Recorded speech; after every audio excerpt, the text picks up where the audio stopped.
کێژێ فرەژنی خراوە حەوت سوود و قازانجی هەیە. یەکەمیان هەتا خێزان و منداڵی ساڵح زیاتر بێ، پیامبەرمان صلی الله علیه وسلم لە ڕۆژی قیامەتە زیاتر شانازی پێ واکە و بەهەشت بۆ تۆ زیاتر مسۆگەرەوێ. دووەمیان ڕێژەی خێزانەکانە لە بەهەشتە زیاترەوەن. سێمیان لە دوای هەڵمەتەکەی تۆ لە ناو کۆمەڵگایە ڕۆژ و دوای ڕۆژ ڕێژەی تەلاق و بێوەژنی و قەیرەیی کەمەکە.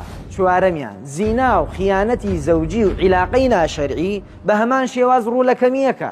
کاتی خەڵکی بەدیلێکی شەرعی بۆ ناڕەخسێ و ئاسانکاری بۆ ناکرێ، ئەو سادەست بۆم کارە قێزەوناناوە. پێنجەمیان بەڕاستیە بێتە مای چارەسەری کێشەی زۆرێک، بەتایبەتی ئەو ئافرەتانەی کە منداڵیان ناوێ، یان ساردن لەگەڵ پیاوەکانیان، یان نەخۆشن، یان هارن و هەروەها. شەشەمیان و هەروەها خزمەتگوزاری زیاترەوێ، زیاتر خۆشەویستەوی، زیاتر ڕێز و لێگیرێ، زیاتر نازوە کێشرێ.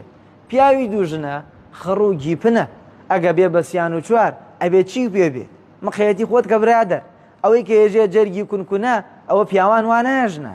ئەو تەم و کۆتایی خزمایەتی و لایانی کۆمەڵایەتیت بەهێزترەوێ و باشترەوێ. لە جیاتیەوەی خاوەنی عەشیرەتێکوی ئەویتە خاوەن چەند عەشیرەتێ و شەخصیاتت جیاوازترەوێ، ناوت ئەچێتە سەردێڕی باسەکان. ماشەڵڵا و لێوێ. لە کۆتایی ئازیزانم منم قسانم بۆ سوعبەت ڕاستی نەکردووە، ئەمە واقعەکە ئەم لایەنە ئیجابیانەی هەیە. خەڵک دایم بە شێوازێکی خراپ باسێکە. فرەژنی خۆشەویستانم شەرعی خوای پەروەردگارە، هەر کەسێ نکۆڵی حکومەکەی بکە ئەوێ لە ئیمانی بترسێ. جا بۆی بتوانین بە سەرکەوتووی بڕۆیتە ناوم ژیانە، پێویستەکە لە پێش ڕەچاوی ئەم سێ مەرجە بکەی کە بۆ دانریاوە.